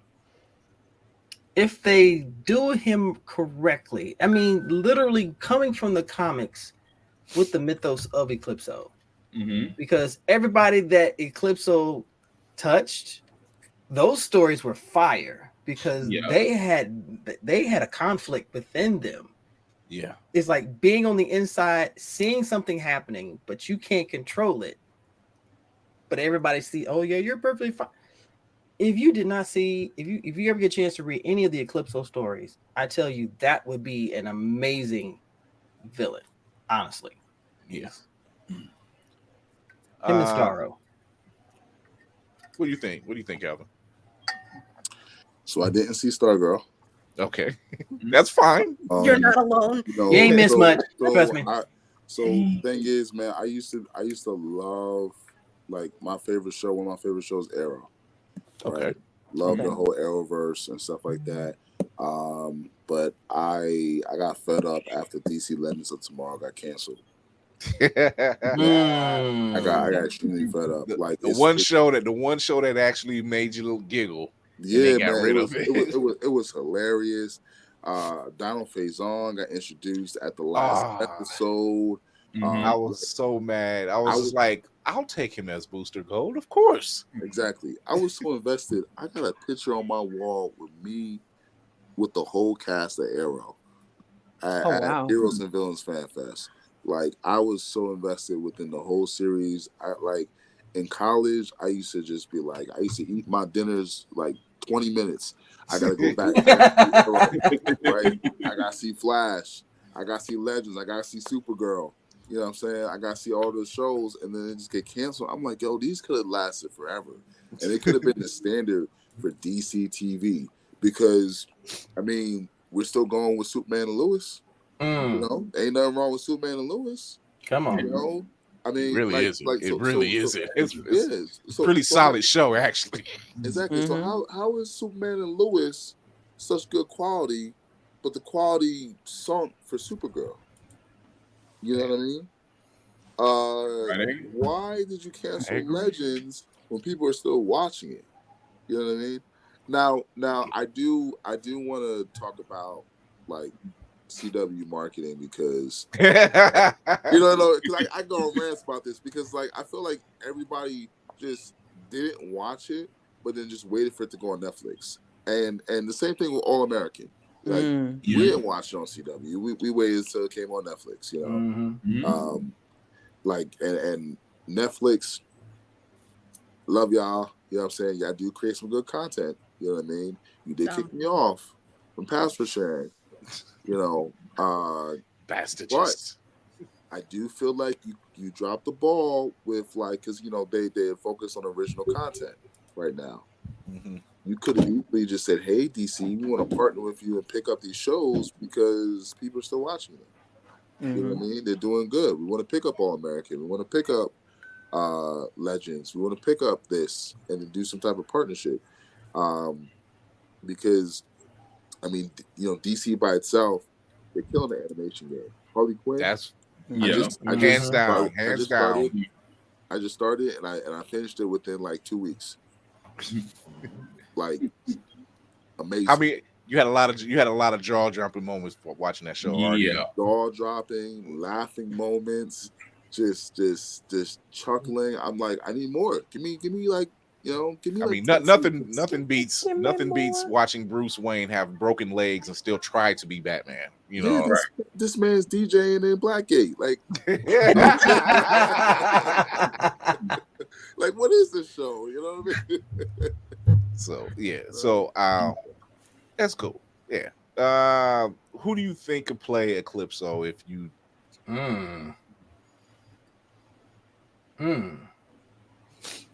That's hard because I can. Oh goodness. Well, I think the first thing I think we could do is let's break from the bounds of race. Yeah, because he's white skinned, not white skinned. Exactly. If that makes sense. So yeah, let's. And there's such a mysticism with how he's able to do it. So okay, I'm gonna go out on a limb here. Go ahead. I got one. Go ahead, Navy. I would love to see Donnie Young. Ooh. Okay. Let's see Donnie Young do it, because that boy can act in any capacity. He can come off as a villain without being a villain. You know, he can be charismatic and still be an asshole. You want to see what he's going to say, and he's doing. It's almost like watching Lex Luthor. Mm-hmm. You know, Yeah, Mr. Rose. Yeah, because who's actually hated Lex anyway? Like, that's true. Precisely. Mm-hmm. I mean, except for Jesse Eisenberg. But anyway. Damn. That wasn't my choice. Riddlin based Lex Luthor? I said it. That wasn't my choice. Below the belt, and that's the belt. Lex Luthor on Riddlin. Oh, wow. I mean, it was. Hey, was I wrong? No, you're not. I was saying, who was the guy? I can't remember the actor. Damn it. I had it on the tip of my tongue. The guy who played the Master in Doctor Who, and I cannot think of his name to save my life right now. Oh. The guy from I know you're talking about. Oh. Hold on. I can't think of his name, but he was the Master around the time of Matt Smith and David Tennant. Yeah, but he was that actor. And I cannot think of his name. He wasn't in Game of Thrones. You're gonna make me looking up, because even though I don't know what you're talking about as far as the comics, DC, I know that actor. John Sim. Thank you. That's him. Okay. Yep. John Sim. It's John yes. Sim. It's John Sim. When you said it, I was just like, if he says 10 or 11, it's John Sim. Yeah, that guy, that I think he could do Eclipso. If you can play a maniacal guy who makes sense to the point to where you can trick people and at the same time it can be violent but really not show your violence, Eclipso. And he did it so well. I loved him as the Master. That was a wild time for him. Mm-hmm. That dynamic between him and Matt Smith, or not Matt Smith. Well, yeah, Matt Smith, Yeah, between David Tennant, yeah. Who in itself is nothing to cough at either. They're like, right. Dude. So also, David Tennant could probably play Eclipso. Really, if you're watching him play Crowley on Good Omens, yeah, he could do it. He's smooth. He's like smooth evil too. Yeah, He's smooth evil. He's like, it's okay. Do it. It's fine. You know what? He's right. He's right. It's not as bad as you think it is, and that's coming from a demon. Yeah. Oh, what's gonna happen now? What do you think, Ibar? What do you think, lady? I'll be honest with you. I don't know the character. Oh, Eclipse. So I knew who Will was talking about. So I was like, okay, I can at least look him up. Mm-hmm. But the character you guys talking about, I don't know. Not okay. No, Yay, I'm not alone. I'm not alone. Hard pass. My curse of being a lifelong comic fan. And I think because he's like stuck in my head, you know, because Eclipso always gave me Green Goblin vibes. He just, but it was always Willem Dafoe Green Goblin vibes. Yeah. You know, it just when you see that speech he gives Tobey Maguire's Spider-Man. Yeah. And I'm like, damn, as crazy as you are, you're not you wrong. ain't exactly wrong. You know, so yeah. And I agree. David Tennant would probably be great in that role. But just seeing him as the Purple Man and Jessica Jones was something crazy. Yeah, that was good too. I'm like, dude, this is so creepy. Yeah. So we've seen, I don't really count this dude as a villain. We're at the age now that this dude doesn't really strike me as villain. It just strikes me as saying, I got to do things a certain way that you ain't going to like. It just don't fit your narrative. And that is Magneto. Magneto's kind of No argument here. I mean, especially after what just recently happened with Charles Xavier and the X-Men. Magneto right now looks like Chuck is soft. Chuck needs to be relieved of duty. He's always been soft, Kira. No, He's always been soft. He's soft like toddler thighs. Soft. You fed them into the wood chipper. Like literally, you fed them into the wood chipper. To the point to where Magneto pleaded with him. No. He pleaded like Charles, please. You fool. He says, especially that part, all you're going to wind up doing is dooming your own kind to save a kind that will not save you. Mm-hmm. Repeatedly, like now. On paper. It's not. Let me stop before I get passionate. Yeah, it's it's true. Before you get passionate, you already there. It's so true. It's so true that he just is like, damn it, Charles, you won't listen. Like you see, I'm mad you sound like him. Storm is off to the side, like, you know what? This is why I keep going back to Wakanda. This is bullshit. I don't want to. I go back to Wakanda or I go back to Harlem. When I say I need time off, Queen Storm is a full-on adopter of PTO. She's like, wow. So I got into a conversation with someone about Magneto and Charles Xavier at one point. They say, name two people that you compare them to that would make sense. I said, that's simple. Felix Unger and Oscar Madison. Instantly. Hey, that was right off the hip. Yeah, because if you think about it, they need each other, but they're two totally different people. And in their own mind, what they're doing makes sense. But they're trying to convince the other, and there's no reception. Meanwhile, there's this big old mess being created in the middle of everything that they're trying to do. Yes. Yeah, so, as far as says, the older I get as a black man, the more I turn a blind eye to Magneto. I ain't seen it. No, now that is true. I mean, even Storm look no further than last weekend. It's just that part. I mean, it's that whole part of what he said. It's almost like that. It's almost. I predict the fall of the X-Men is going to be your undoing, and not to spoil anything, but here we are. Here we are. From his prison. I was right the whole. Exactly. This is one that we were robbed of Sinestro. Obviously, Mark Strong's Sinestro. It looked like it was going to be building up to something good because he actually played the hell out that role. Yeah, that was the only thing redeeming about the movie. Yeah, but Atrocitus. I said what I said. Oh, I'm not disagreeing with you. Green Lantern was a travesty. Yeah, but Atrocitus. Oh, I forgot he was in that. Oh my gosh, yo! I forgot he was in that. It was so bad. Oh wow. Gosh, he yo, was actually good. Yeah. Oh, damn. I completely forgot about him. Yeah. Yo. Let's talk about Atrocitus. Welder of the Red Green or the Red Lantern. Red Ring, yeah. Red Ring of Rage. The Red Ring of Rage. To the fact, even you got a cat, which that origin story, damn. Messed up. I'm just like, that's it. It's a heck. How many characters in DC became Red Lantern? Supergirl, Superwoman became a Red Lantern, and she was just a hot mess of that thing. You just couldn't forget it. Yeah. I see Atrocitus obviously a little more CGI than anything, but who could voice? And this is my opinion. Someone who could voice Atrocitus. Samoa Joe. Ooh, damn. Nice. And I was gonna say Keith David, but shit. No, I wasn't even going that route. Samoa Joe, yeah, I can see that. Samoa Joe. What you got, Lady Mandalore? I don't know who y'all talking about on either end. Samoa Joe is a pro wrestler. Be lost, however. I will say what. Yeah. Samoa Joe is a pro wrestler, and I'm a big fan of his. But the one thing, if you ever get a chance to watch his promos, he is one of the most well-spoken, well-thinking pro wrestlers out here. When you hear his promos, this man speaks, and he has that type of baritone voice that would fit Atrocitus. Yeah. Big time. Yeah.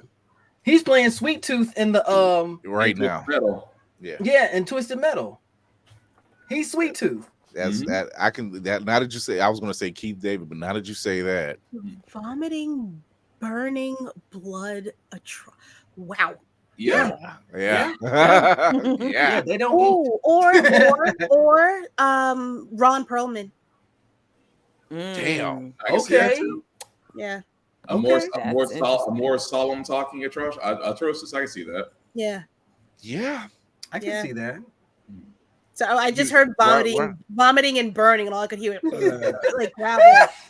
All I could hear is this gravel. All you gotta do is play his Ron character. Perlman in my head. All Ron Perlman has to do is play his character from Sons of Anarchy. That's basically Atrocious. Yeah. That's basically after what you gotta do. After what he said to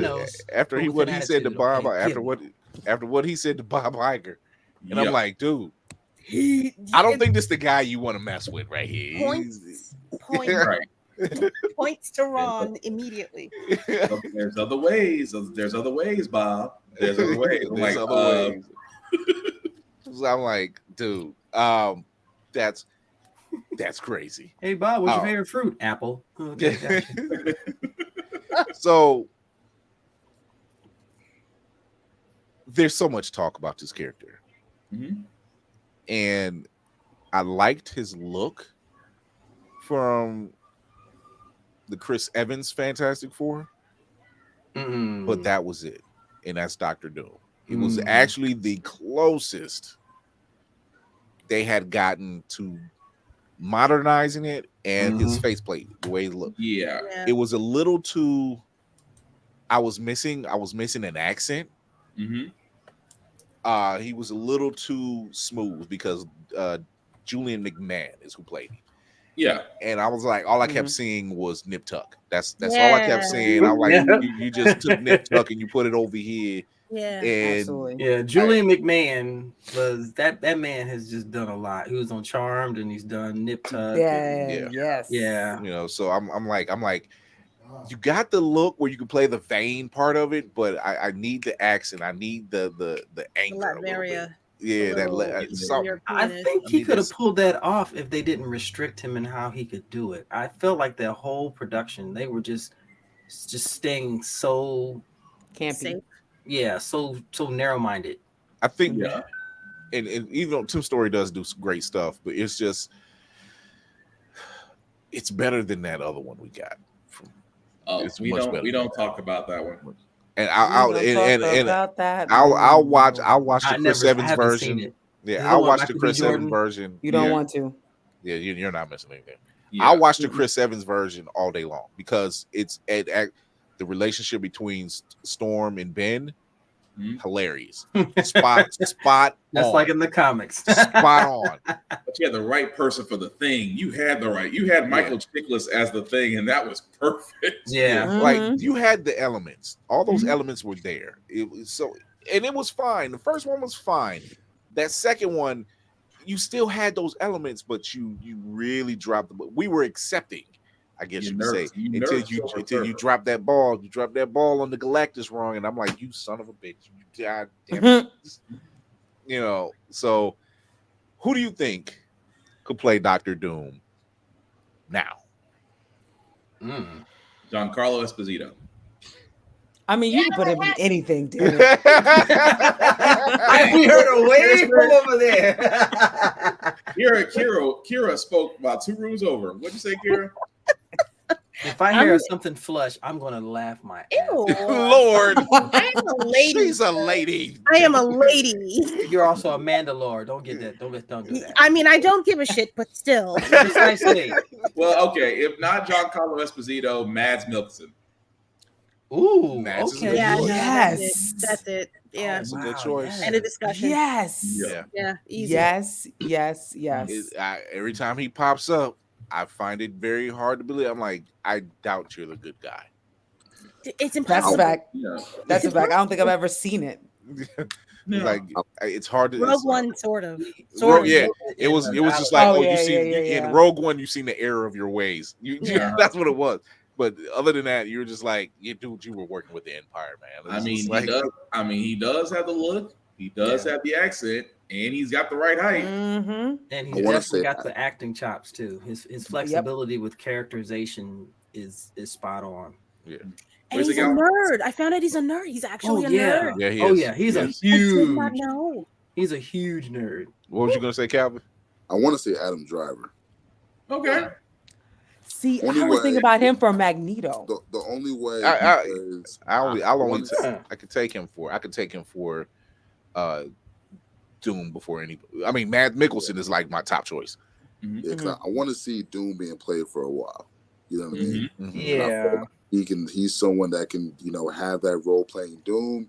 I mean, if they want to expand on him playing Kylo Ren, they could, but he has some options. Okay, fair enough. Plus, they're going to cast Young for Fantastic Four. You're wanting to see that. You're wanting to see the actual progression as he goes along. Yeah, which makes sense. Yeah. So here's another group that I think we've only gotten one of, and it was a funny portrayal of them, but the Rogues. Ooh. Is it bad that TV already has the best choices for the Rogues Gallery, though? We really did have some of the best choices for the Rogues, especially for Captain Cold and Heatwave. I can't think of. I loved that relationship. Yeah, there's no one that can touch them because they did an amazing job on that one. God, I love their relationship. I was just like, Jesus. And here's the thing: they are the villains who have a code. No killing of heroes, no killing women or children. Very much. They're just in it to rob the bank, rob the museum, get paid. Although what they did to Impulse, though, that's a different story. He had it coming. Impulse had it coming for what he did. They have the Rogues Gallery for Flash is very eccentric, very dangerous. But you're right. Captain Cold and Heatwave from Legends and from Flash, probably the best duo I've seen. And they play well off each other. They just do. Prison Break. Yeah. Thank you. I was trying so hard to remember that show. So I'm old. Those two put to the side. I have yet to see Mirror Master played well. Even though I seen them, even on the Flash, I'm like, y'all didn't really. I don't think the Trickster really got. He never really got it either. He didn't get a decent jump either. No, Trickster didn't get a decent jump. Mirror Master, Weather Wizard probably, and even to a point, Captain Boomerang. Yeah, I was gonna say their version of Captain Boomerang. He was a little too sleek and suave. Yeah, I mean, I like that I'm like, it's like you went with it, but then you didn't go all the way with it. So and that was on the television and the movie. On the movie, at least he was a lovable oaf. I was kind of shocked when they took him out, but I still can't believe I lost that bet. I wasn't expecting. Yeah, you went for the gold. You went for the gold on that one. But if we were to see, we'll say Mirror Master. Let's start off with Mirror Master. Who could play Mirror Master now in a live action? Yeah, we got to find a Flash first. That's not a wrong statement. That's a good one. That's a good one. So, are we looking at Mirror Master for a one-off, or are we looking for someone who will be ongoing? He can be an ongoing because I can actually see Mirror Master being kind of I don't want to say klutzy at first, but realizing like the Spotty is for Across the Spider-Verse. Realizing like, oh no, I can do a lot more. When you hear like, oh, I can pop up in the reflection. I was like, no, that's any reflection. You can react a little differently. Dang it, I don't remember his name. What did he play? The guy who played Rooster's son in Top Gun Maverick. The one that was in Fantastic Four? Thank you. Huh? The one that was in Fantastic Four? Yeah, that's him. The movie we don't talk about. Okay. The movie we don't talk about. That's the guy I'm talking about. Yeah. Miles Teller. I would give him a bigger role than Mirror Master. The Mirror Master? Who are you thinking? I give him a bigger role.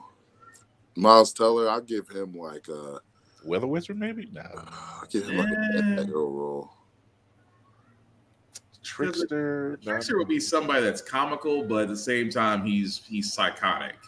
And unfortunately, outside of Mark Hamill, we ain't got too many of those left. Yeah. I'm not gonna lie. I don't really like Adam Devine's comedy, but he could be a trickster if he just, he could do it if you amp him up a little you're bit. Right. If you're you right. amp, Yeah, I can see him do that. Yeah, I just seen the Outlaws, so I can see him.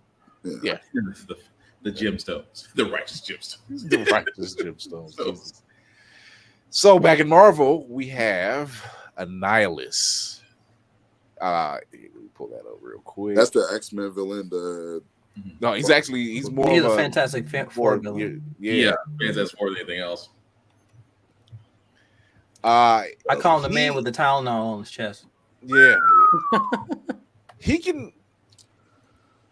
He's more like overwhelmingly over. He uses a lot of his army as cannon fodder. Let's put it that way. You are not wrong. He's done like to the point where they thought Johnny Storm died in battle. Yeah.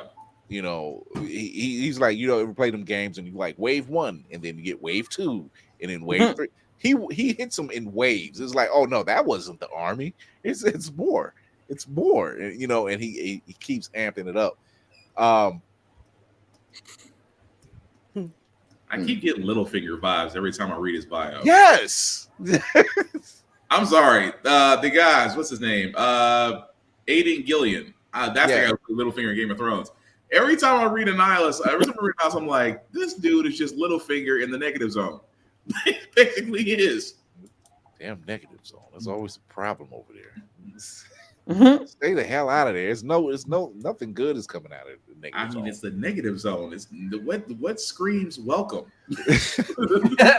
Where did you find this at, Reed? The negative zone? Put it back. You don't need it. Clayface. With the exception of Alan Tudyk, who's doing a fantastic job on Harley Quinn. Damn, I was gonna say this a melted counter to Elta Beauty. But I'm sorry, it's just I think of Alan Tudyk's Clayface on Harley Quinn, and they're talking about the episode where they're talking about robbing the tech company. Yeah, and he's like, "Should I play this? Oh, I'm playing the secretary." And he's like, "Should I play her straight?" I'm like, "I'm imagining her as a divorced mom of 2." And I'm like, Harley's like, "I don't give a shit. Just distract the security guard." Then they do it. They do the job, and then she's like, "All right, we gotta go." And he was like, "Oh well, Bob's gonna be very upset when I don't show up to dinner on Tuesday night." I'm like, "What?" Dang! Outside of the original character for Matt Hagen voicing him. Yeah. Damn. It's always funny that the original's name was Basil Carlo. Mm-hmm. The name Basil was always named Basil. Basil always sounds like a guy you shouldn't trust with your car. Basil Raspberry. Who's fixing your car? Basil? Oh hell! Told you take it to Dante. Told you Dante under the tree, bro. Basil sounds like the warranty about to be violated. Yes. So if we're going Clayface. Somebody brush voice. Yeah, I think someone who could give up David Harbour. Yep. Okay. I can see Stranger Things doing it. Yeah, David Harbour. I had to think about somebody. He's actually getting a little bulkier now. Mm-hmm. Come off a little agitated, like the struggling actor. Yeah. And I kind of see that. I can see. Yeah, that. I go with that because I can't think of anybody else that could really fit Clayface outside. I mean, no, I got nothing. I got nothing to play. I mean, he doesn't have to be big, right? He doesn't start off like. No, he doesn't start off. I mean, he doesn't start off big. Just his form is always. I think his vocal talents. Mm-hmm. I mean, obviously Clayface is going to be big, but dude from Breaking Bad, honestly. Bryan Cranston? Yeah. Okay. Interesting. Heisenberg is Clayface. Yeah. With hair. Just Batman. Say my name, Batman. I mean, because I mean, if you're going for the thespian type of dude, like that's who comes to mind, and he is kind of small. Yeah. Yeah. I mean, he has played bad guys before. I can see it very well. Oh, what you got, Calvin?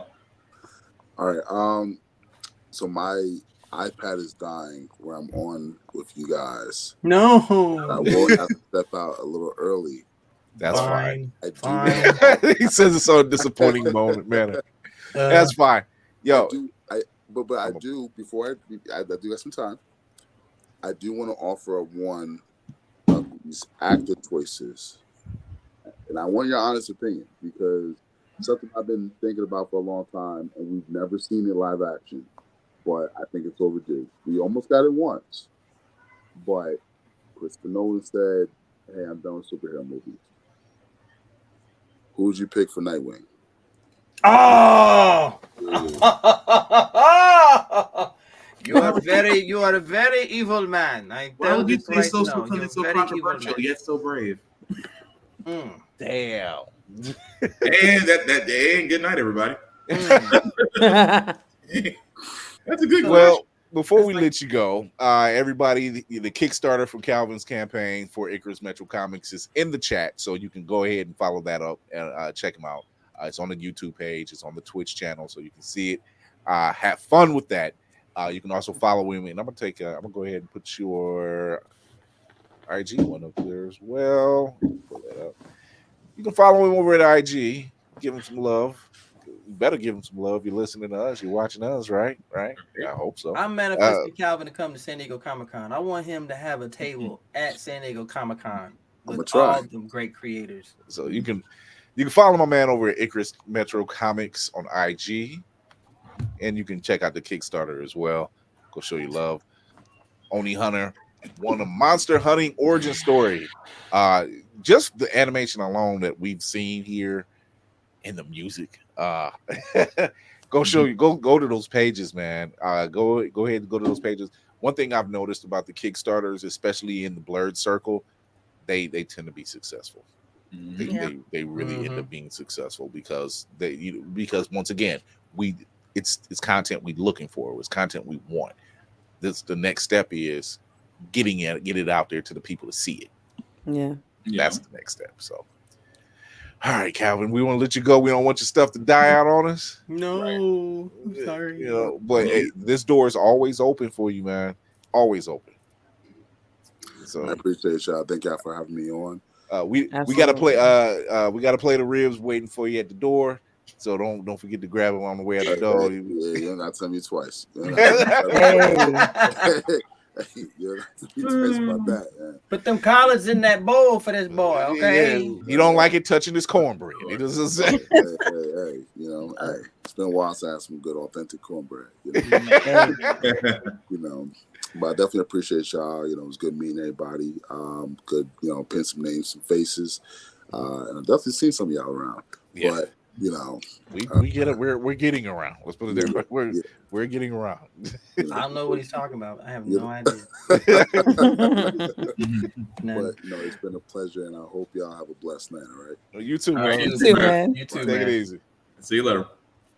So the people we have left, we got Galactus. Wow, thanks. You make it sound like we just like the last of the last. Like the people we got left. I really want us to come back to this Nightwing subject. I was I actually had knew that was gonna happen. He dropped that bomb and ran. Threw the tear gas in the room and closed the door. Like, have fun with that one. I'm mad that we never got a conclusion to that. Because we threw out a lot of names. Didn't we throw like Stephen Yeun, Ben Barnes? Didn't we throw out Dylan O'Brien? I think we threw out like 5 other people I can't name right now. We had a list. If you say Nightwing, Sebastian Stan. Yeah. I'm gonna go with a young Jared Padalecki. We threw that name out too. Okay. I can see Jared doing that. Yeah. Okay. Oh yeah. Oh my gosh. No, because Jensen Ackles is currently voicing Batman. So oh yeah, it's true. It worked a little bit. They always work. That would be They're actually, brothers. that would actually be That'd dope be now. actually Not dope thought now. about that. That accidentally be in the booth and say, like, Sam, I mean, all you hear is that one line from Wayward Sons that's like, that sounds familiar. You too? just smile at each other like, yo, bro. That sounds real familiar. Yeah. Or just see a broke down Impala somewhere. Like they should have took better care of that. That part. You know what's funny is when you hear Wayward Son, it's like hearing In the End and Hotel California. Everybody who hears it automatically starts singing it. It doesn't matter you ain't lying. whether you just kind of know the words, like no, Hotel California, lovely place. Yep. Shoot, be like me. You used to sing along with it as you're driving. It's like, wait a minute, this dude was high when he died. Yo, year one of BlurCon, they had we had initially started setting up the arcade atrium with the big video games. We actually had Rock Band in the corner, and they were playing In the End by Linkin Park. Now, what a lot of people don't know, and I still have the video somewhere, is that was on the bottom floor. I was up on the second floor above the lobby.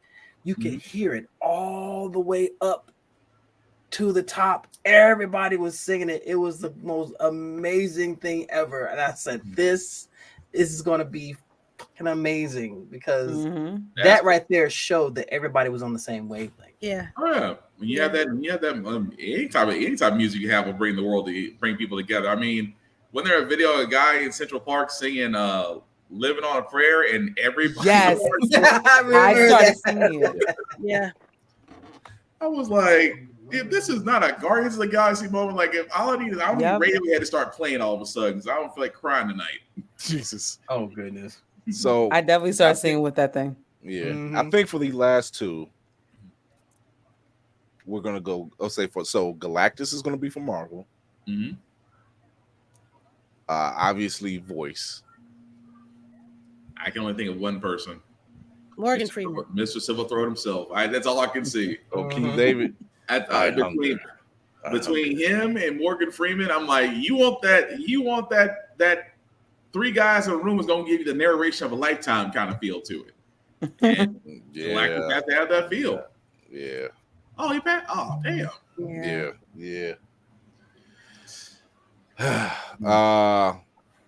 You say so Keith David for Galactus? Yeah. Okay. Or someone of that, or Dennis Haysbert. I mean, every time I hear Allstate, I'm like, I've never heard a woman complain about. Wow. No, he won't. If you want to go Silver Boys, if you guys want to go Silver Boys, let's go back to the man who made Vader the daddy of so many people, James Earl Jones. James Earl Jones, I can see that too. Because everyone's going, Vader's my daddy. You know that was a black man, right? You know that. You know that, Mildred. You know that, right? You know that. Mildred. My surfer, where is my bride? Where are you, my surfer? Oh God. I used to always joke about I didn't want to be James Earl Jones' son because if you messed up, Jesus. Look, when Prince Hakeem messed up, I'm like, dude, you messed up. I saw him in Claudine. I know exactly how that'll turn out. I saw Claudine. So this is an interesting pick. This one is a very interesting pick, and I actually want to see that live action. Hush. Ooh. Oh wow. John Hamm. You got that. I would say John Hamm. Yeah. That role is made for John Hamm. Yeah. I would definitely say John Hamm. Yeah. John Hamm is Tommy Elliott, Bruce Wayne's closest friend. I can see that. Just the fact, the same build, kind of the same features as Batman, same build as Batman, but same upbringing. Yeah. Just enough Mad Men to be Hush. I'm good with that. Mad Men. I saw what you did there. This is why I like my friends. So it's interesting. Yeah, I can see John Hamm doing that one. Yeah. Can I ask a question of everybody too? I'm along the same vein as Chris. Name a superhero that you feel should be a super villain. The Jedi. I mean, in some on In some people think so. Then Some cases that are I mean, abused. aren't they not Yep. the enemy? Just as we get older, they're just like, y'all ain't right.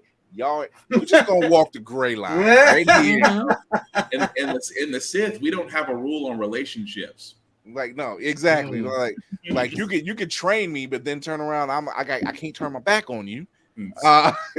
Go to this planet, train, and look me in my eye the whole time. Yeah, exactly. As long as you don't hear a whole thing about it, as long as you don't hear Darth Plagueis the Wise story being told, you're good. There's a reason why. There's a reason why Luke went to that planet. He shouldn't have been messing up like that. It was because the Jedi fucked up, and he knew he couldn't become a Sith. He couldn't find that balance. Man. Although in Revenge of the Sith, I could just see Sidious going up to him and saying, "This is not what I meant about using your dreams to tell the future." It's called ask questions first. Should have been more like Leia. Leia was just like, I'm good. I don't need this. No, I'm straight. Y'all don't know what the fuck y'all doing. I'm good. Leia was literally like, nah, I'm good. I'll train to learn to use the stuff, but I don't need to be. I ain't going to church. I'm not going to church every day. No, I'm good. When the time calls for it, if I have to use a lightsaber, okay. But yeah, I'm good. I'm good. You know, and I gotta give up dick too. No, nah. Y'all go. Like I break rules. What are you talking about? Oh my god! Did you see I know me, y'all. I know y'all. do whatever I want. At me. Right. I tried so hard. It got so far, but in the end, it doesn't even matter. Well, David, to go to your question, I can't really say that because we've already seen strides of one. I was gonna say Hulk. Yeah. But we've already seen that story with World War Hulk, and now Immortal Hulk is doing the same thing. So they already have him going dark side. I'm gonna say Charles. He's always been that way. I'm gonna say Charles, but you're not wrong. But you're not wrong. A pacifist to the end.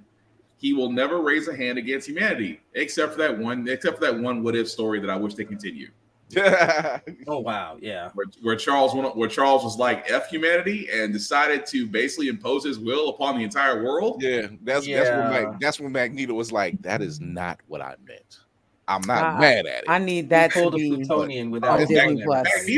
Magneto was the voice of reason, where he literally sat there and told Charles, "This is not what I meant about oppressing humans, as humans are being used as slaves."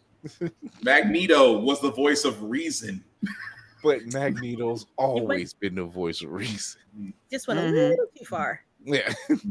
Now, I'm going to separate this bridge from the rest of this city over here. Yeah, we can have this. No, that's not too much. Okay. I'm gonna have an asteroid out in space, so y'all ain't got to mess with us no more. What? No, that's too much. Actually, we gonna go and terraform a whole planet that y'all can't even use, so y'all ain't got to mess with us right now. Is that good enough? That's good enough. That's not good enough. You sons of bitches ain't nothing. Actually, I got another one, but I think Chris, you're gonna be mad if I say it. What's that? Fury could be a villain. Oh fuck yeah. Never mind. I was. I mean, listen, you have Sam L doing Fury. Which Fury? We talking about the white one or the black one? Both. Oh, really? The if you're talking comics, the white one definitely.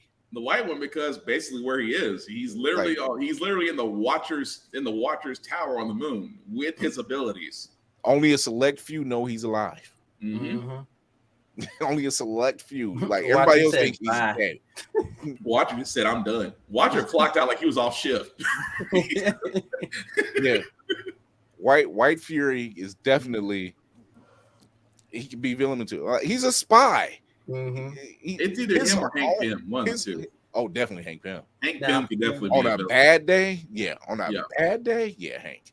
Nah, no. I mean, he was in What If on the Disney What If. Yeah. Now, Will and Chris will know about this character. I'm not sure about Lainey and Kira, but Metamorpho. Yes. Yeah. I've heard of him. I don't know. Yeah. You'll know him soon. You'll know him soon. You'll know him Metamorpho. Dude, not only he was just stuck on the wrong end. He embodies every bit of elements, all the elements in the world, and he looks horrendous. Mm-hmm. So everything involving racism and prejudice, man, forget it. But he did come to that one realization. He sat there and scared the crap out of the Justice League when he said it. When he sat there and said the only way the world can be saved is through subjugation. Yeah. Superman gave him that side eye, like, are we about to have to detain your ass? That look Superman gave was like, we're not about to do that. That's Metamorpho. Mm-hmm. I know him. Yeah, he is one of my favorites, but he has gotten such a rotten. His whole story is like, bro, he wants to do the right thing, but people keep seeing him as a freak, like he's on the level of Bizarro, and he's not. And it's like, what are you doing? And Steady Moore tries to win favor and comes. He is basically the Spider-Man of DC. Yeah, he's Rex Mason tries too. He tries so hard. Good grief. And he's being played by this guy. Oh yes, that guy. And I remember him on Gotham. He is awesome. Yeah, I love him and Barry. As Mr. Zsasz. Oh my gosh. He was. Yes, He was. He was in Gotham as Victor Zsasz. He was in Flash. I can't remember the villain he played in Flash, but I was just like, dude, you just doing all the villains now? Mm-hmm. Like, plays it well. So that man gets the word. Oh, so, I'm waiting. Darwin. Darwin would definitely be a villain. Yeah. Especially after they did what they did to him in First Class, I would be too. Shit. I mean, a man that can't die. Yeah, he would be a villain. He was in the season of Agents of S.H.I.E.L.D. I need to go back and watch that. Mm-hmm. I think that's gonna come back in some form. I think just not the full length form. You're thinking? Yeah. You think some of the characters, or you think the show? Both. I think they're gonna try to. I actually think they're gonna try to bring some characters and sprinkle them in and see how people react. I'm all for Daisy and Quake showing back up. Yeah, like, I agree. She keeps booking shows elsewhere. Every time there's some kind of an opening for them to maybe think about reopening Agents of S.H.I.E.L.D., she gets booked on some other show. So I don't think I haven't seen her since. I don't. I mean, I didn't say you would, but she just. What Kira's saying is the girl is collecting checks, and you have to catch her. You gonna have to catch her first. So I'm for it, but I guess we're wrapping this story up. Look, we're on the 2 hour mark. Look at that shit. Tune in Thursday, gentlemen and ladies and gentlemen, blurs and nerds and all you people in between and all that great stuff. Let's start this thing off like we normally do. Let's get our sign-offs going. There we are. And boom, there we go. How are you? This is She's me. so ready. She's so ready now. She's like, her whole face changed when she knew it. I'm a professional. I am Lady Mandalore. You can find me on the Instagrams. You can find me on Fanbase. You can find me on Spill as Roomful of Blurs. I can also be found on Sundays at 9 p.m. Eastern Standard Time, live with my own little podcast of the same name down below. You can also find me on the first Saturdays of every month on Fanbase in my audio chat room. We talk about all kinds of stuff. Everybody is welcome. Anybody, everybody, everywhere. And I can also be found on TikTok as Child of Mandalore because I have a podcast of the same name where I talk about the history of Mandalore up until now. Sidebar, it was rumored that Chloe Bennett met with Feige last summer. Yep. It was rumored, but rumors is just that. It's just talk. It's just talk. It's just talk. Lady Mandalore. Now she's not a fan of One Piece. You ain't short. Wow.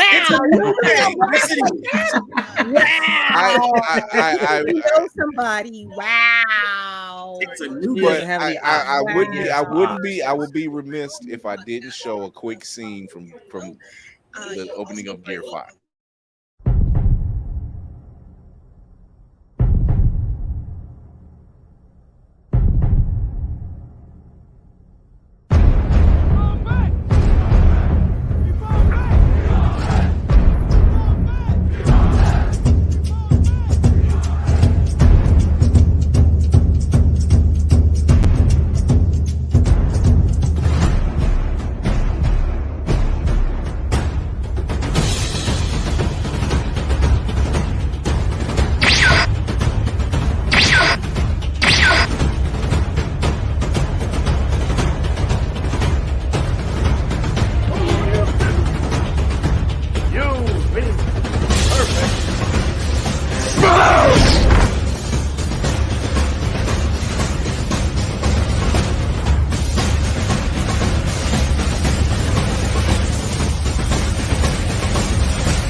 I ain't no good. Riveting.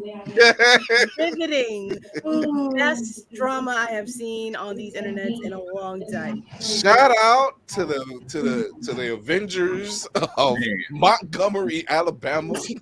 The Bama Brawl, the Riverboat beat down, the Fade in the Water, Fadesgiving, whatever you want to call it. Starting lineup showed up. That's why. Yep.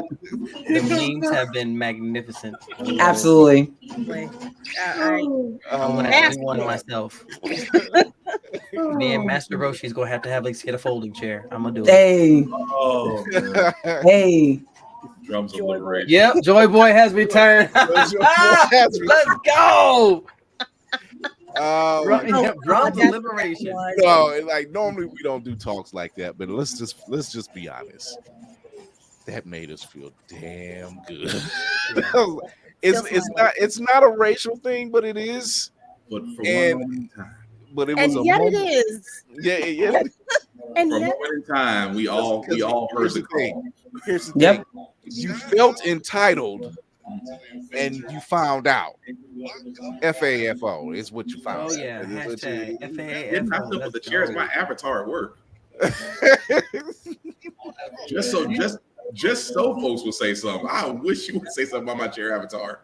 I'm gonna tell you, I am the only black guy that works in. I'm the only black person that works in my job, and everybody was asking me, "Am I okay?" I said, "I'm just fine." They got the shit beat out of them like they're supposed to. If anything, are y'all okay? As you, Norfolk, so I'm worried actually about that question. Are you okay? That you okay? That Virginia you okay is different. Different. You all right? I'm peachy. I had ice cream. Oh yeah. That's you just smile. You smile like nothing's wrong, but give them the Joker smile. What are you talking about? Right. Wait till they get a load of me. Tell them what you're about, lady. What's up, y'all? My name is Lainey. I am Geek by Heart. Me and my husband run Geek by Heart on YouTube. You can find us on YouTube where we talk about horror, we talk about movies, we do trailer reviews, we have fun. You can find us on IG, you can find us on TikTok. You can also find Jay. He is now playing through the God of War series. He is up to God of War 3. Then he's going to do God of War 2018 and Ragnarok. He streams every week on Saturdays, 10 to 12 on, 12 to 2 or 12 to 3, depending how he's feeling on YouTube. So again, check us out. And I'm going to sign off with follow your dreams, because you can never be too old to follow your dreams. All of that. Hold on. This is for you, Navy. Safari said they asking because they're trying to make sure they ain't next. There aren't any folding chairs around them, so they're lucky. Go in there with a hat. Go in there with a hat and just act like you're taking it off and just see how far they scatter. Look, I was gonna have Cinematic Assassin, but I forgot he was taking the week off. I was gonna have him like he's always got a cap. I was like, don't take the cap off. Phoenix. And then you blow it up. It's another story. Any black person makes a hand moving toward a hat for the next couple of weeks will have white folks shook. But they won't even think about it until it happens again. They're not gonna realize that. We will. Yeah, but they won't. It's gonna be the moment like, strap up. Let's go. What's getting ready to happen? Just follow lead. Just follow. Right. Ladies and gentlemen, boys and girls, blurs of all ages, good evening, good morning, good afternoon. Once again, it's your frosty bearded bloated corn here. A little short because I had a job interview. That way it's going to be back to its long, luxurious form eventually. Okay. Thank y'all. You can find me on Instagram and X under Davey Montel. That is so damn trashy. I swear. I tweeted on X. It's like, what the hell? It's like that's a porn. It just right. You can find me. You can also now find me on Whatnot because I'm doing comic sales on Whatnot. So I've been enjoying that journey. That's been fantastic. You can find me on YouTube, Twitch, TikTok under Rogue Catnip. And of course, I'm still with my partner, Miss Angie, part of the Blurred Corn Speaks podcast. We're going to come back from our hiatus. We're supposed to be back this week, but the internet company in this area is trash, and I was without internet the whole weekend. And of course, I'm with these lovely folks. So if you want your Blurred Corn merch, if you want to represent being a Blurred Corn like yours truly, Go to my Instagram. Go check out my link. Go to my store. Support the movement. Support our people. Support us. Support us the same way we supported Aquaman. Yep. Like not a moment, but a movement. Not a fad, but a lifestyle. That's it. That is it. That's what's up. I'm tangled. The beauty of live. It's like I got ADHD over here all of a sudden. I'm like, what the hell? I'm going to find that shirt head of the table. Find that shirt.